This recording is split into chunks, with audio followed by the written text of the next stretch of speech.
Laganap sa social media ang mga irresponsableng post, mapa-vlogger man o hindi tungkol sa administrasyon.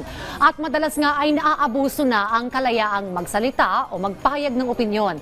Yan pong tatalakay ni Professor Antonio Contreras sa kanyang punto de vista. Professor.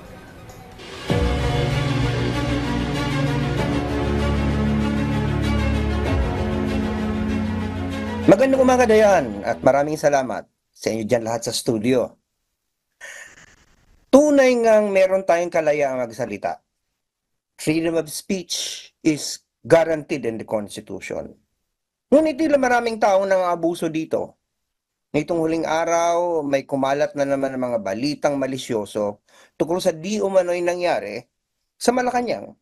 At ang nagpapakalat pa nito ay ang iba'y isang mga abogado pa, mga politiko.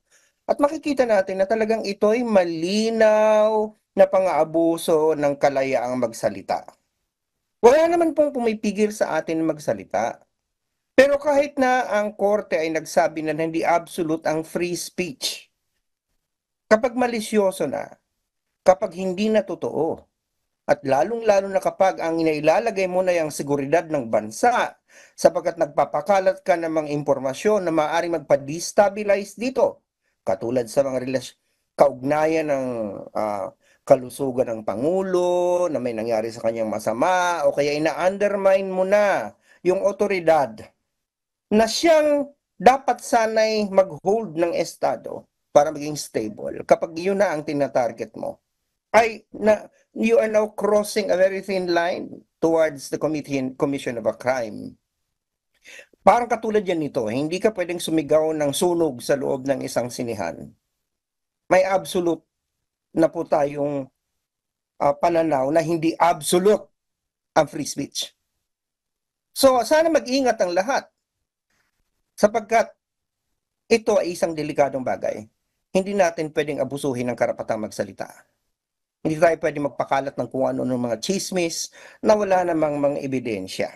Sapagkat ito ay ikauwi hindi lamang ng iyong kapahamakan. Maaaring ito'y mauwi din sa kapahamakan ng Estado. So yan lang ang aking punto de vista, pero bago ako magpaalam sa inyo, alam niyo, nakapula ako ngayon, kaya alam ko na mayroong nangyayari magandang event yan sa studio. Ika-4 na anibersaryo ng Rise and Shine Pilipinas, ang daya nga, wala ako dyan. Anyway, happy 4th year anniversary sa ating lahat. At magandang umaga sa inyo dyan, lahat sa studio. Maraming salamat po, Professor Antonio Contreras, at happy anniversary po sa atin dito sa RSP.